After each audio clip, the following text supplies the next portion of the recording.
Welcome to the podcast. We do recover with Jared Miller, your host. And I'm Dr. Terry Sellers, your co-host. This is a podcast about recovery from addiction. We want to talk about what successful recovery can look like. Brought to you by High Desert Counseling, Rise Up Supplements, and the St. George Hilton Garden Inn. Listeners, welcome to episode 111. Today I have a lovely lady in the studio and the Doc Terry Sellers. Jess Wood is our guest. Jess, how are you doing today? Good. How are you guys? Not too shabby. Doing fantastic. Thank you for being on here. It's a little tense in here. Yeah. Feel it. The pressure. producer's mad at me. I'm kind of not very happy with the producer. You smell like cheese. You guys can work out your social media differences later. I look like cheese. Episode 111. Let's just get right into the I'm in all sponsorship yellow. mentions. I look like cheese, right? You do. It's true. You do. Okay. And Mention it's some fine. sponsors. Episode 111, part 1 is brought to us by High Desert Counseling. High Desert Counseling is a progressive substance abuse treatment facility with a practical approach. They offer day treatment, morning and evening IOP, continuation of care, and Prime for Life programs. Check out their website at highdesert.help or give them a call at 435-673-2899. Their facilities are located in St. George and Cedar City, Utah. Episode 111, Part 1 is also brought to us by Rise Up Supplements. Rise Up Supplements is a nootropic line aimed at optimizing brain function and supporting mental health. They have two powerful blends. Mindful Mood helps decrease anxiety and enhance mood, while Mind Shift helps increase focus and optimize brain function. Place your order at riseupsups.com. That's RISEUPS.com. At checkout, punch in podcast 20 to save 20% off your order. We appreciate both those organizations sponsoring this podcast. Wait, is Sups in Rise Up Sups on the domain name? Is it just 1P, S-U-P-S? Yes. Okay. Yep. Thank you. Yep. I just was confused in my mind. I want to make sure everybody can get to the website. 1P. Okay. All right. Well, That's what you said. I just thought, Clarify. interesting. yeah. Okay. Should we kick this thing off like we always do? No, I'm in a really weird mood today, so let's just get Extra goofy as Free we willing. can be. Free willing. Yeah, we're gonna get goofy Okay. today. Let's do it. Let's We're get gonna goofy. have fun. Well, let's start with. What do we start with? New and goods, baby. I know. I didn't know if New- you wanted it in new and goods or not. Yeah, let's do it. New and goods. Sean, what's new and good? My wife took me to lunch, and that was good. Did she lock you out of the house? No. Did you ever get back in your house? No. Terry was very worried. Yeah, I was scared to death. I was going to drive down to St. George to let you in. I make a joke on Facebook, and everybody takes it serious. Oh my I don't. gosh. Sean, I've known you for too long. Your I know jokes you're just are way too subtle. I know it those of requires a us that are- higher mind to Well, appreciate it. No, you have to Sorry, understand Terry. something about your life to appreciate it. I thought you were locked out of your house. No, I wasn't locked out of my house. It was just. It was a good joke. Weird joke. It, dude.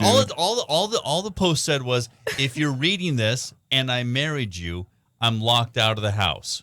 I didn't tag anybody. Yeah. I didn't text anybody. It Weird. was just a joke. Weird that I commented, right? You commented. because 2 or 3 other people commented. Then the wife called. Where are you? Are you okay?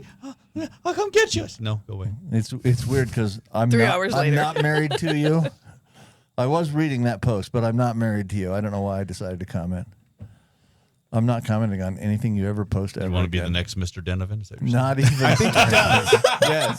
I think that's not it. even a little bit. But thanks. No, I can't be married to you. I can't even understand your damn jokes. All right. Why don't you go ahead and get Jess's new and good? No. You're holding off on Jess? Yeah, I was going to save the best for last. Oh, okay. I get that I was logic. going to go with Jess. What's new and good? Oh, now you go to me. I don't Okay. know. I don't know what I'm doing today. I'm in a weird mood today, but What's new and anything good? new and good this week? Like, what's going on in your life? Just got back from a intervention last night. Went great. Interesting. Yeah. I didn't know you did that. Yeah, I do. I Well. do it with my wonderful husband, who was just on the show. Yeah, weeks Cy ago. Hershey. Wasn't he episode 108, I believe? Yeah. Yeah. Or 109, one of those. Yeah. A couple of weeks ago. The yeah. Comeback Kid was the title. Yes, I love that. Yeah. Cy Hershey was a great one. Constantly making a comeback, that kid. What is your guys' What is your guys' intervention company? It's Rise Within Rise Within. Inc. Yeah. Cool. Way cool. So- Rise Within Inc. What's your company? Rise Rise Up Up Subs? Supplements. Yeah. I got to get a we, company like- that has Rise in I it. know. We need to just like all Yeah. rise up. Collaborate. I need a bread company. Rise Up Bread. Bread. Inc. That's what I need. Rise Up Bread Inc. Jared, what's new and good in your world? New and good. You got anything good? Yeah. You know, I started a new job with High Desert Counseling, one of our sponsors, and that's been going really well. Good. Treating you well? Yeah.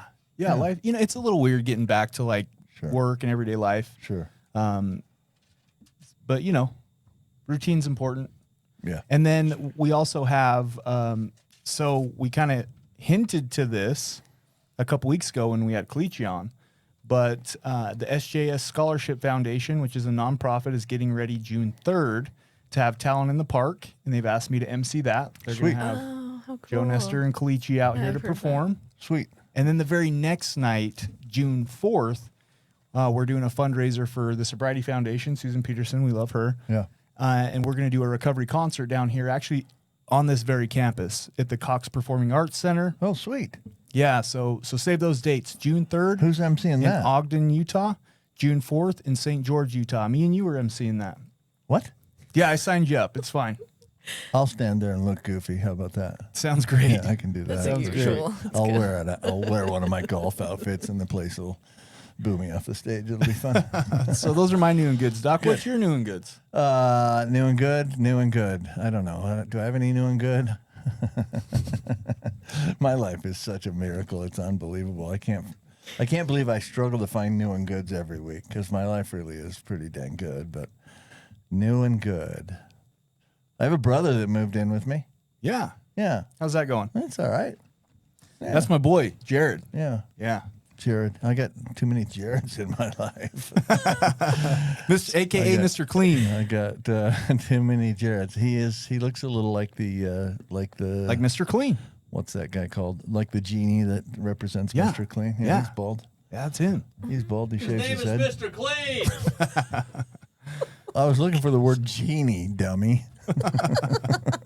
I'm gonna make you two hug it out after this. Yeah, We're they never, need it. no, we're never gonna resolve this. We hate each other. How do we even do this?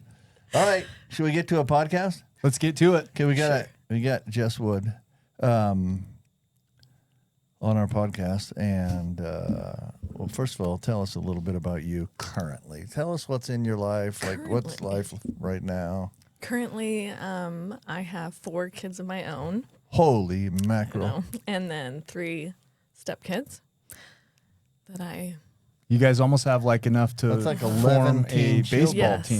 it's Yeah. the Wolf Pack, is what I like to call The it. Wolf Pack. Yes. Wasn't that like a WWE? Right. WWE? Yes. Do they World ever Wrestling. Get attack? SmackDown. Do they ever? Do they ever There's 2 just of them that attack? do, yeah. Okay. But we it ranges from 22 years old all the way down to almost a year old. Wow. Yeah. That's a range. Yes, it's That's a quite giant the range. team. Yeah. Wolf Pack. And are they? How many of them are down here with you? There are, let's see, 1, 2, 3, 4. She lost track. 4. I know, I have to count because Wait, they're plus running you're around married everywhere. to Cy Hershey, so you Right, so he's actually actually have- another you kid. have 8. Yes. The combination of biological children, stepchildren, and your husband. You have 8 kids. I just officially want Right. to say, Cy, I had nothing to do with that comment. Okay, I all cannot me, be held baby. accountable. That's all me, baby. Yeah. We love him. Yeah, we do. Cy's a pretty good guy. We like Cy. You know what I think is cool? Talk to me. I think it's cool that both Jess and Cy are people in recovery, you know, from the disease of addiction. And it's tough to get people to come on this podcast and bare their soul. Yeah, it is. It is especially tough to get females, for some reason, to come on this podcast and bare their soul. Is that what you found? Do you think? Absolutely. Because you get I most of the coordinate guests, it. right? Yeah, you I get most of the coordinate it. guests. And it is, we're always looking for great women, strong, powerful women to come on here and share their story. What I found is most of them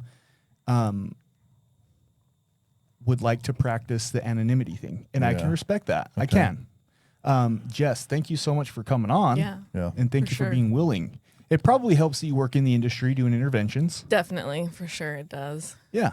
but I feel like, I think as a woman, you do feel like there's maybe a shame or that you're going to be judged by tons of these women that are going to be comparing their story to your story to your story. And it's I think even just an AA or in the other meetings and stuff, it's kind of a hard thing to kind of, as a woman, there's even within my sobriety and things, us women, women's meetings, they're, we like to go to the men's meetings, or like they're hard to have groups of women. And then when we finally do get a solid group, it's great. And it's hard to come by. You know what's funny is I would always assume that guys are naturally more competitive, but I don't think so. Like, I really don't. I think Yeah. women are more competitive than men. It's internally for sure. And I realize that's probably coming across super sexist, whatever, judge me. Thank You you. sexist. But they kind of are, right? Like, sometimes they're tougher on each other than like me and Terry. We just both know we're a couple idiot dudes. You know what I mean? Like, that's just us. We're a couple goofballs. No. You know? No, you're an idiot. I'm still pretending like I'm not. My point being is they can be a little harder on each Yeah. other. Yeah, Yeah, for for sure. sure. So I get that. There's like, obviously that Mean Girl movie that came out, and that was a real thing for sure.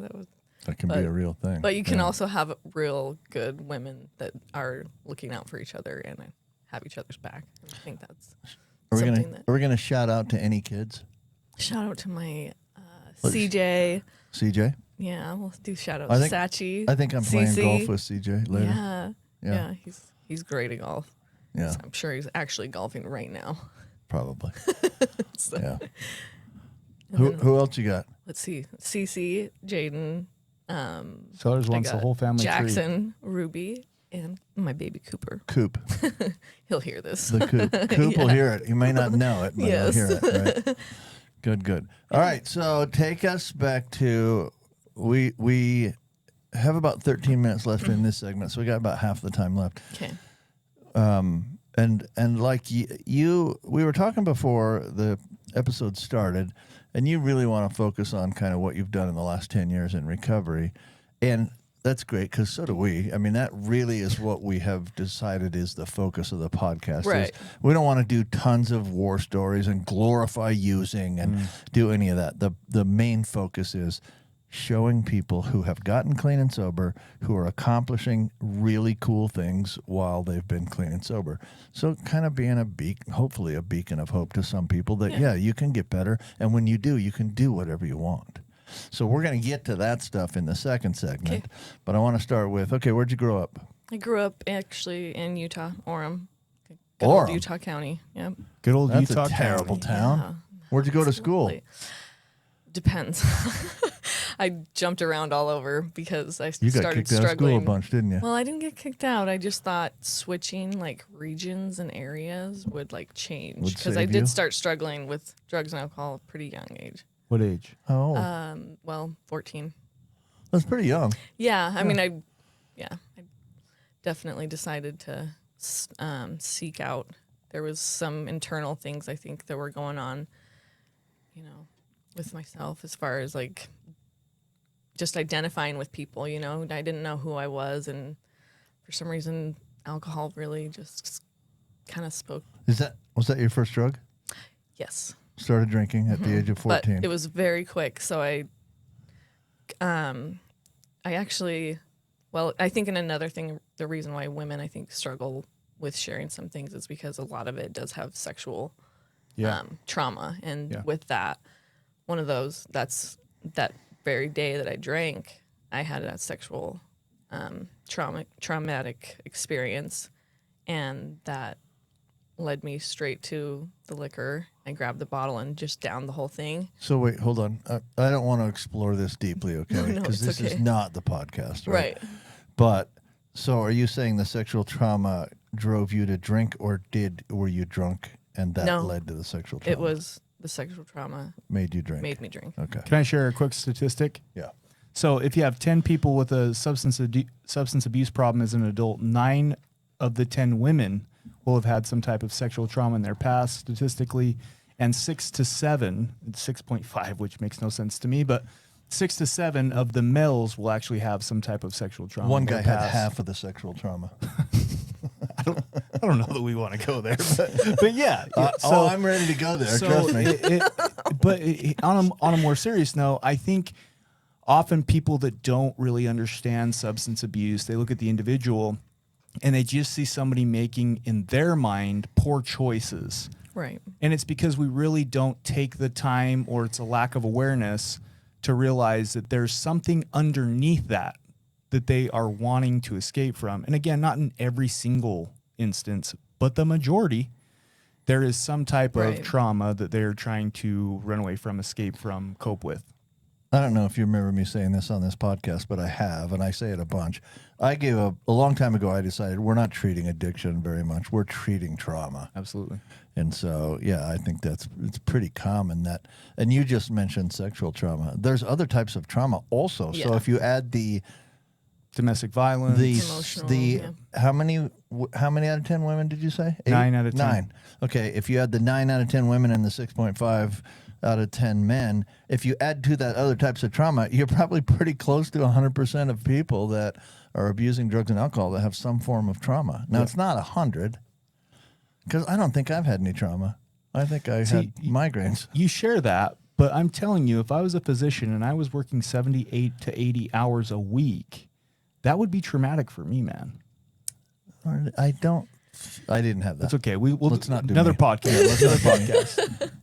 Let's not get to me. Let's get back to Jess. Okay. Okay, so you're 14. You had Yeah. a sexual trauma. You started drinking Started fairly drinking, quickly. yes. Like by fairly quickly that day. Yeah, that Okay. very day, within probably 2 months from that, I was smoking heroin and using coke.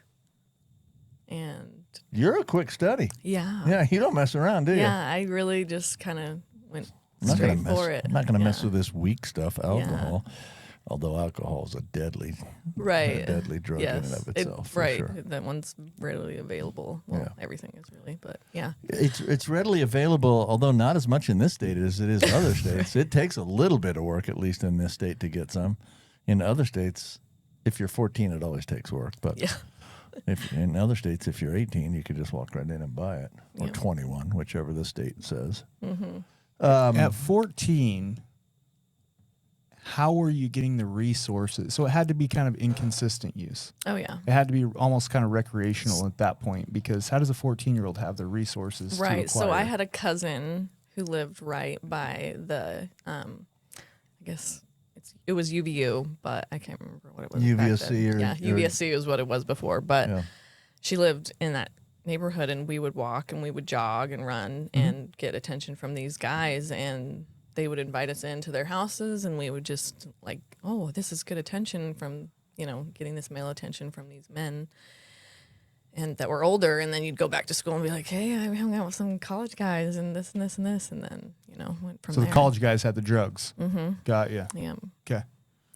So went from there, spiraled out. Like I knew right away, like I was an alcoholic. I'd always heard from my family, like, "Hey, you have alcoholism in your family." Like in the like genes. yeah, right. So you're like, oh, okay, stay away from it. But I like that traumatic experience. I just knew I was like, I want to numb now, and I numbed, and then from there it just like kept going. I got this, and then at the age of I think I was almost 16, it hit where my parents were like, "Hey, I think you need like some help." I was like, I don't know what kind of help. What does that even look like? Right. And they suggested outdoor.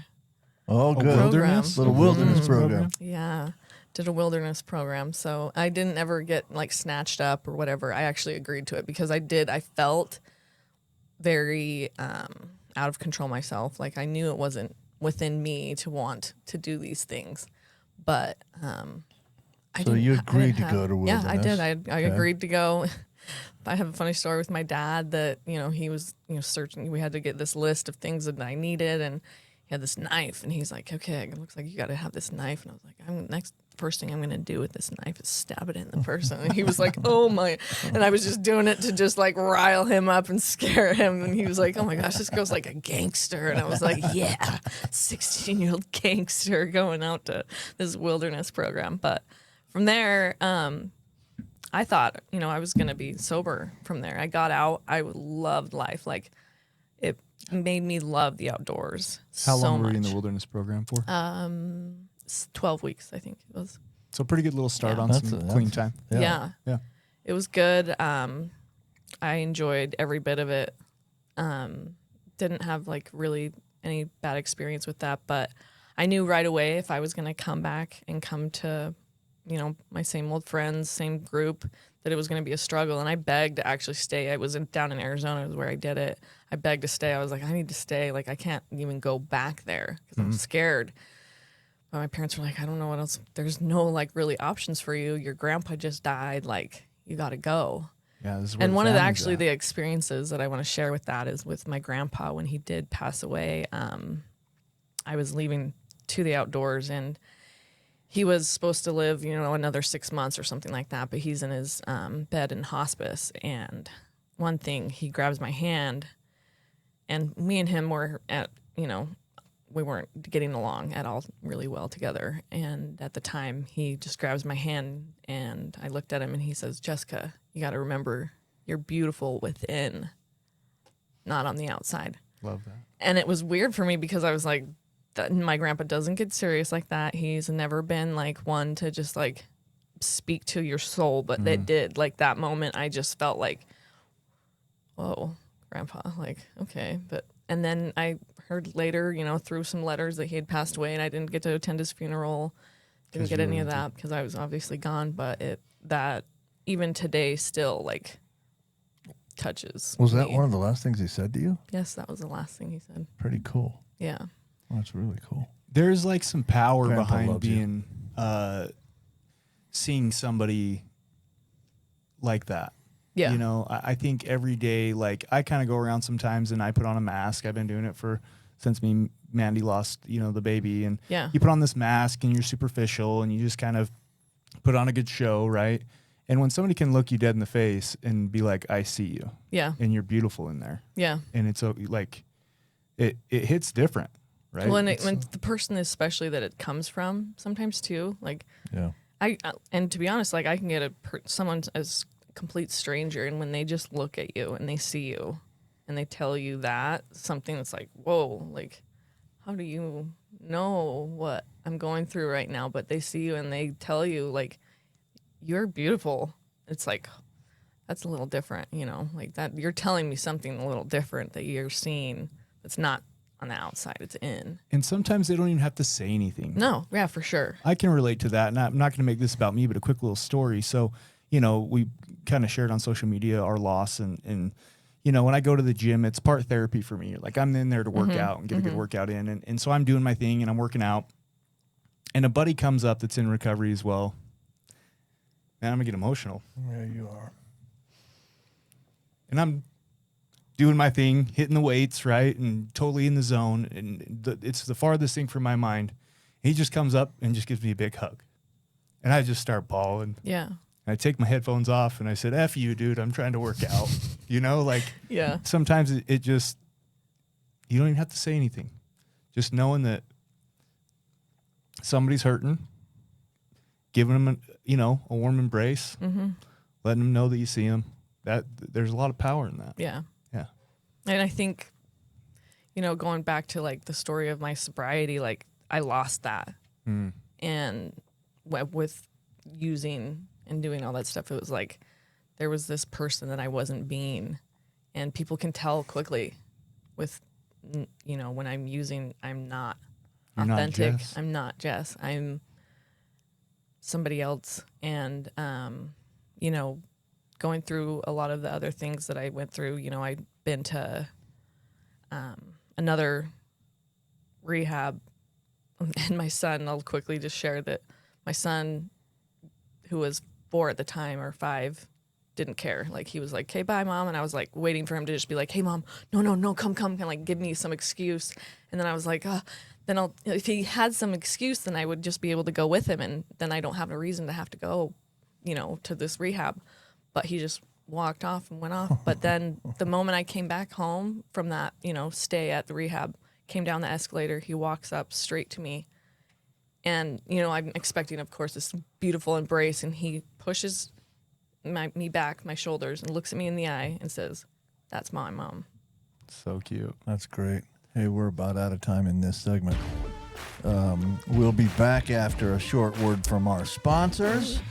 More with Jess Wood right after this.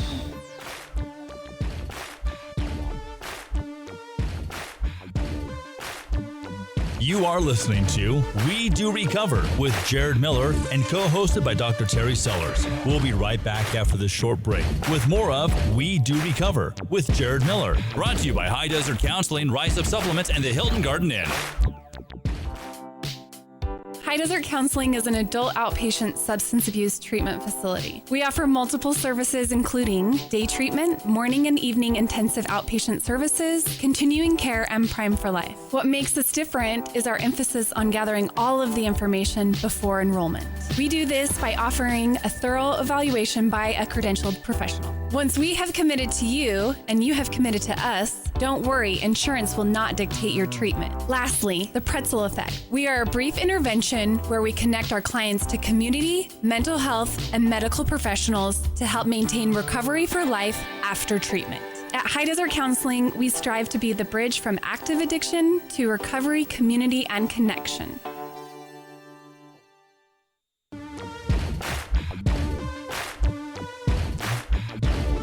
We welcome you back to We Do Recover with Jared Miller, co-hosted by Dr. Terry Sellers. Brought to you by High Desert Counseling, Rise Up Supplements, and the St. George Hilton Garden Inn. And now with part 2 of our podcast, Jared Miller and Dr. Terry Sellers.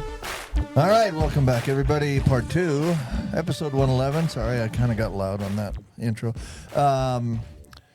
We've been talking with Jess Wood about her story, but before we get to the rest of her story, we want to mention that part 2 is brought to you by the Hilton Garden Inn. Hilton Garden Inn is in St. George. There's Hilton Garden Inns all over the place, but the one in St. George is fantastic, and they help sponsor us. If you happen to be traveling through southern Utah, look them up, Hilton Garden Inn. Just type that in, and you'll see all the cool stuff they have, which is pretty cool. I'm staying at the Hilton Garden Inn tonight, I believe. Is that true? Absolutely. Okay, good. I haven't actually checked in. I just drove in. But they have great amenities. Their food's really good, actually. They have a restaurant there that's kind of cool, and they do room service. But they have a great pool. They have a great hot tub. They have great staff. Like, their staff is so friendly.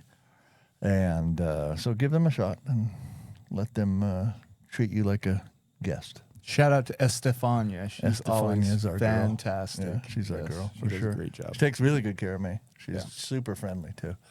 Okay, back to Jess. Let's get to, so we're going to probably speed through a little bit of this because we want to get to the really cool stuff that you're doing in recovery.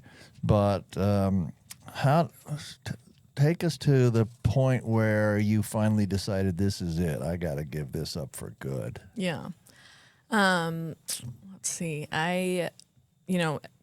Speaking of that moment with my son, that wasn't my rock bottom. I actually went back out and was drinking again.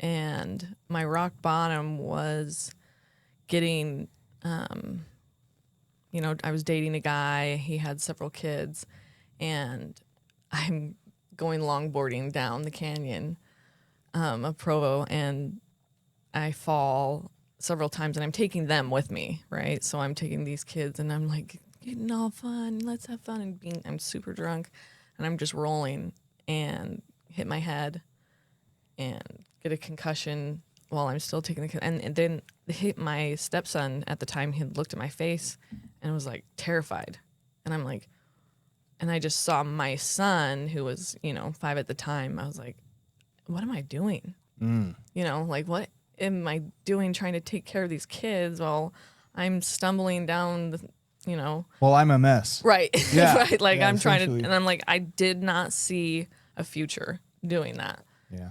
And at that point, it was like, I gotta do something and go back to like the basics of like where, going back to meetings, whether that was, I just needed help. And going through a couple of the treatment centers that I went to, one was going at 6:30 in the morning to a meeting. And that's what I started off with. I was like, okay, I just got to get it's the 6:30 in the morning. My brain's not running. My brain's not going. I'm going to a meeting. That starts my day off. If that's the only thing that I get done today, that's it. So let me clarify. You'd kind of learned the habit while in a treatment facility of getting up early, going to a like a Rise and Shine type meeting, right? A first thing in the morning meeting. Yep. And so you drew on that, even though it sounds like you were on kind of a bender. Right.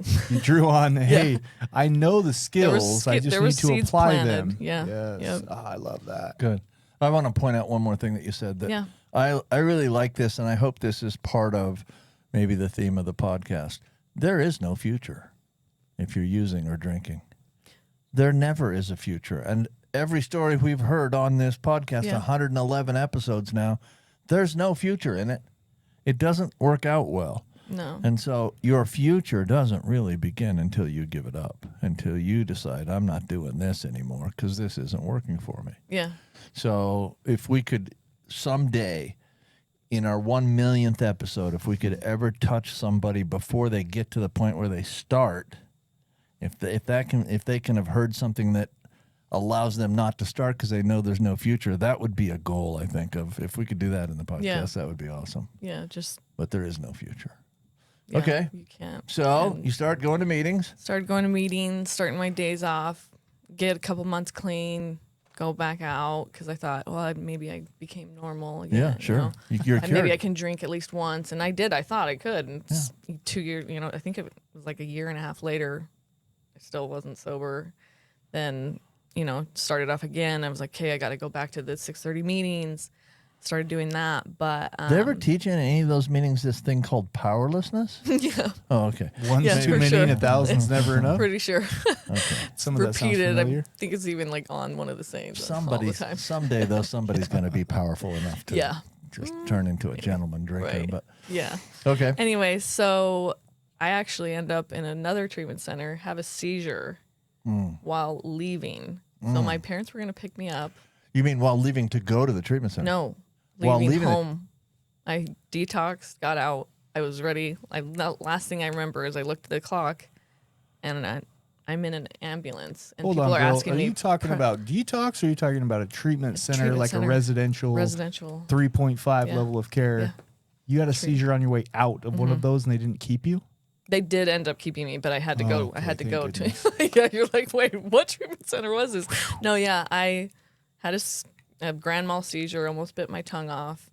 It was Christmas Eve. Wait, how- Clinical Jared just almost came out the box, right? Because like I got some ASAM Yeah, stuff going on yeah, in my yeah, head, and I'm yeah. like, we can rationalize this No. care for sure right Yeah, now. Well, clinical It was- Terry's got some questions too. it was by the pretty way. wild. Were you in? How long were you in treatment that time? So I was in what they were gonna do, detox, and then go to treatment. So it was like almost a month that I had gone through the detox. So what was the seizure about? Wait. I'm confused. Yeah. This You're like, doesn't what's make any happening? sense. I You had, had been clean for a month when you had a seizure. Is that what you're telling me, or am I yeah, missing something? yes, no, that's unbelievably correct. unbelievably Right. rare. And it was Xanax that I was using. Unbelievably rare. I don't know why, and so I've told the story several times, and I've said that people are like, "What? Yeah. That doesn't happen." Well, if you bit your tongue, it happened. Yeah, right. And I've had friends tell me, they saw it happen, right? So, but to me, the reason why I got sober was because I felt like God was telling me, like, you have done enough.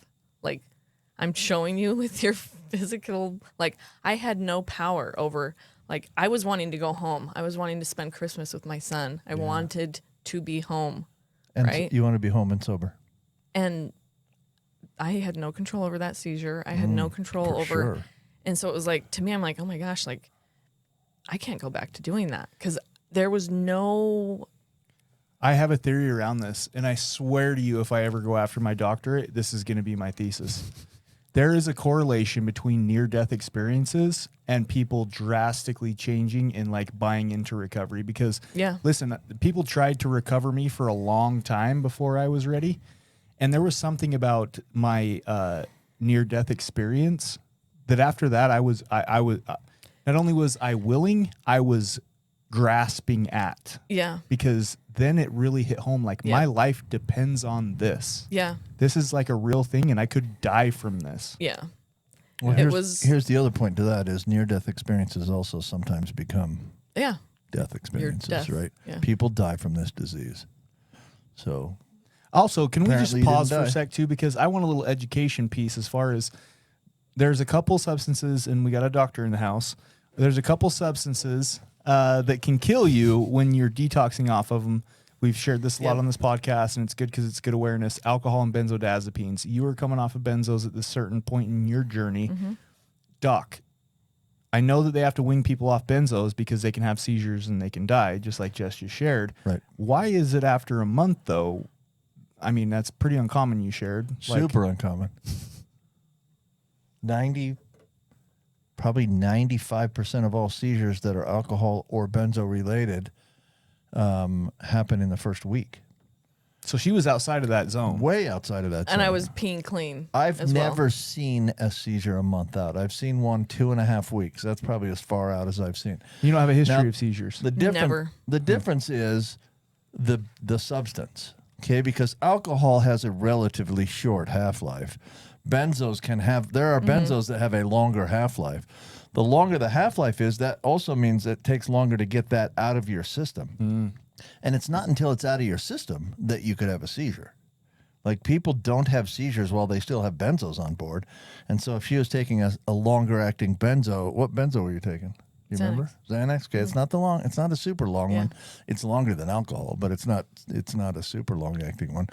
But that may have had something to do with it. The fact that it's a little bit longer acting, got a bit Yeah. longer half life than alcohol. And I've does. rationalized it in my head a bunch of times, like, oh, well, maybe it was because of this, like, in my body, just like, because, you know, I have an eating disorder. And so maybe I was thinking, like, it wasn't, my metabolism was doing all these things, but it was like, I had to end it just by being like, you know, like, I believe God was telling me, Maybe your higher power just wanted yeah, to kind of that's- smack you in the face and that's say, right. hey, wake up. wake up. That's probably It what you should doesn't- take 'cause away from that. I would just kind of continue to always go back, always just like, I'd get sober here and there, and then I'd go back and like, oh, maybe I can try this a little bit. Maybe I can try this. Well, this doctor told me I could take this because I do have anxiety. You know, I have these problems. But it's like, I can't do anything. Like, I need to deal with my anxiety in healthy ways that are, you know, with the number of years that I've had sober, it's like I'm doing different things all the time, and I'm trying different things, whether it's,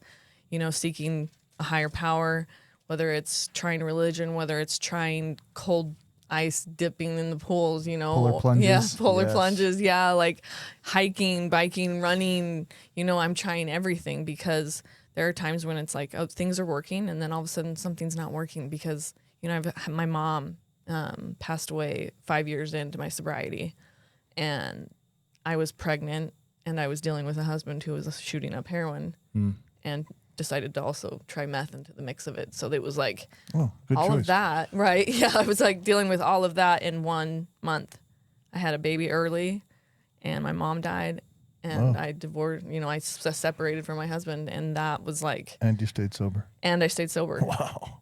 And like, to me, I'm like, if anybody else was telling me that, I would have been like, holy cow, like, no, that's not true. You did pick up something, but I didn't. Like, I clung to what I knew, and it was my, you know, the meetings, my friends, people that I knew that supported me, and like my higher power. And I created my higher power through, you know, obviously growing up in the prominent Utah county, you know, the prominent religion that I grew up in. It was like there was checklists that I had grown up doing, and that didn't work for me. I had to. Wait, you were Buddhist? Well, That it? That's not. I've the tried that prominent one. religion? but sorry. I had to create a God of my own understanding, someone that loved me for and deep inside who I was, not what I looked like outside, not what I looked like me. And the one thing, you know, with me getting sober too, like I sought out, what am I going to do with my life? What do I want to be? You know, where do I want to work? You know, because I had to obviously figure out jobs, figure out different things, because I was an MA. I would call in my own prescriptions.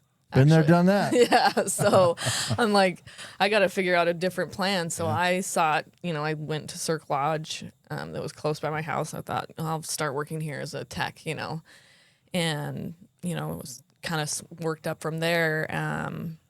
But working in a treatment center, for me, that light that you see when someone gets sober after those couple weeks, it's like, that's what I experienced, I think, within myself, and seeing that within someone else, and seeing like just the amount of people that I've seen when I worked at Cirque, when I worked at, all the other treatment centers that I've been at, worked at, and seeing those people today still sober.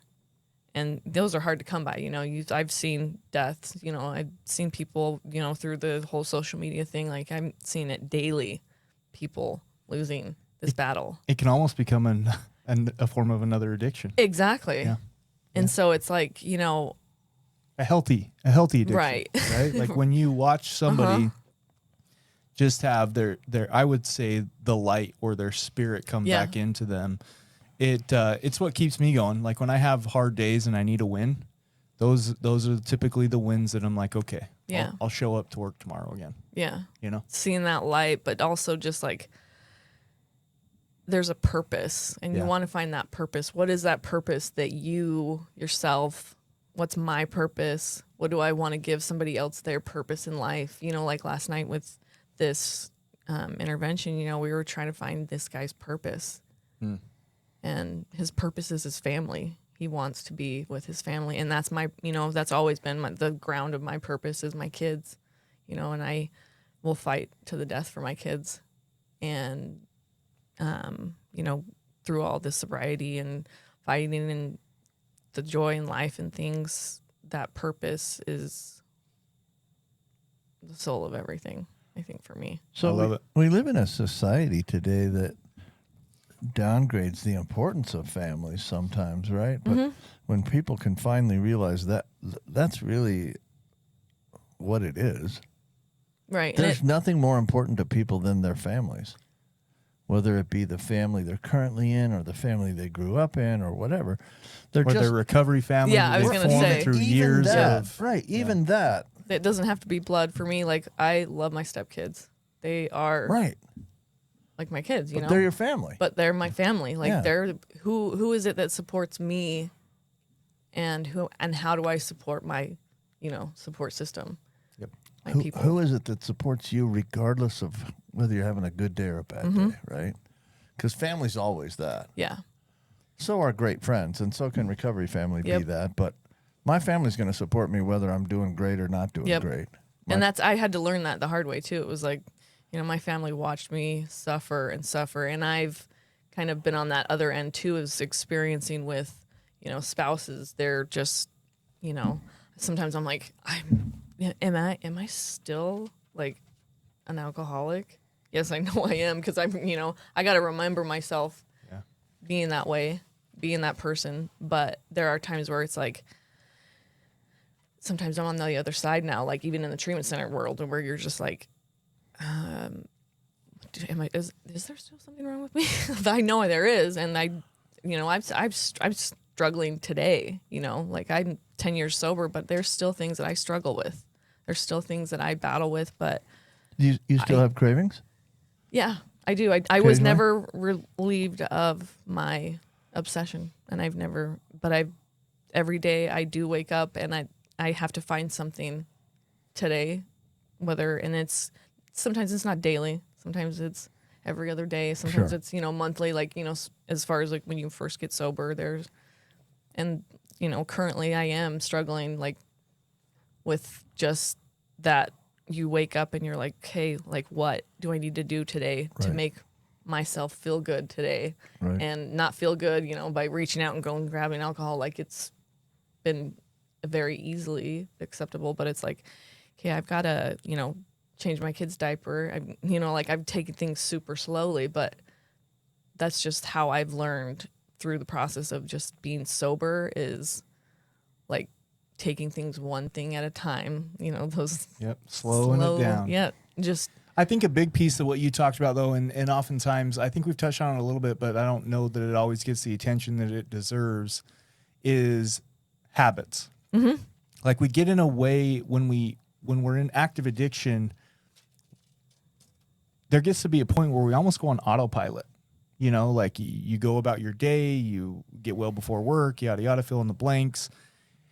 You need that in recovery as routine. well. Like, yeah, like that wake up for you, it started with going to a meeting. Mm-hmm. You know, for some people, it's praying, it's meditating, it's going to the gym, it's whatever their pre-employment, you know, routine is. And then you go to work and hopefully afterwards you spend time with family, like whatever that looks like. I know what my routine looks like, but it sounds like you've been able to find a routine in your recovery that's really helped you. Yeah. That on those tough days, like, listen, man, the last couple weeks, I've just been leaning on my routine because, you know what I mean? Me alone in my head is not a great place to be. And so I think that there is some power in that. And Sticking coming close to outside those of yourself, to routines. me, like for me, it's service, whether that's, you know, in my own family. Changing a diaper. Yeah. Like changing a diaper sometimes. That's just service. making sure, like making sure they're well taken care of. Like that's sometimes what I just don't doing that. But it can also be like some things that I find funny and silly, but I love to do is I'll be in a drive-through and I'll just pay for the person behind me because I don't know. One day someone actually did that for me. I don't know if I had a weird face or I just looked stressed or something, but I go up to the window and they're like, oh, the person in front of you paid for you. And I was like, why the hell would someone do that? Right. Like, that is so weird. But like, Makes it your day made kinda my though, day. right? Yeah. Like, I love that. And it was like, just like, and I'm not like tooting on my own horn, telling everybody, oh, guess by the way, today I just, you know, paid for somebody's You didn't turn meal, it into you a know. TikTok? No, I didn't. You know, I need to share that next time. I'm just kidding. I swear I see those and I like just roll that. my eyes. I like that. Right. But no, it's just those simple things that you don't like have to have a pat on the back. It's just, It makes your day though. yeah. Yeah, I had a person pay for my meal once, and I looked at the guy's car, and it's like, dude, I don't know if you have enough money to pay for my meal, but it sure. No, seriously, this guy's Right, driving right, this no. old dilapidated. Like, why is he buying me? It made my day. Yeah. though. It'll make your day. Yeah, there's those little simple things, and I think those things that have the connection with somebody, whether it's like a compliment at the store or hey, you know, it's like I'm routinely always catching conversation with somebody at the store, and I'm like getting to know that person. And when I was out using and stuff, like I only cared about Yeah, myself. you don't want to know about other Right. people. I don't. Right. I remember like being at a gas station, you know, and asking for money, but I didn't, you know, whatever it was like it wasn't me. Yeah. And me today, I care about people. I love people. I love to be out in the wilderness and running and, you know, just finding in things that I enjoy in life. And that's cool that I actually can have a list of things that I can look back on. Cool. Before I didn't. So we're under 4 minutes. We got about 3.5 minutes left. And what we haven't really gotten to yet that I think part of the podcast, the purpose of the podcast is, what are you doing now? And maybe allowing you some time to talk about what you do and how you're helping people now. Yeah, now, you know, I still am in the recovery world. I go to meetings still. I don't go daily. I go, you know, sometimes it's as I feel. Aren't you cured yet? Darn it. No, again, I was Do you never still- relieved of the obsession. Do you still feel meetings are helpful for you? I do. Okay. I do. Good. I do. That's just for me. I think it's for a lot of people, but I do think there is something about that though, right? Like when I first got into recovery, I did a lot of meetings, at least once a week. Yeah. Probably in the first little bit more than once a week. Over time though, and listen, Doc, I'm not cured, so don't ask me that question. are you cured? But over time, I feel like you move into a maintenance piece. And so I do think it's best practice to get a home group, be of service, have a sponsor, follow the program the way that the program's meant to be worked. However, when I hear people say, you know, like I hit meetings when I need a meeting, I identify with that because I'm kind of that way. Yeah. Like I'll hit a meeting when I really know that I need to hit a meeting. And the story I tell myself about that is like, I would like to say I'm in maintenance today. And believe it or not, even with hard things that happen to me in life, like I don't think of using drugs No, right.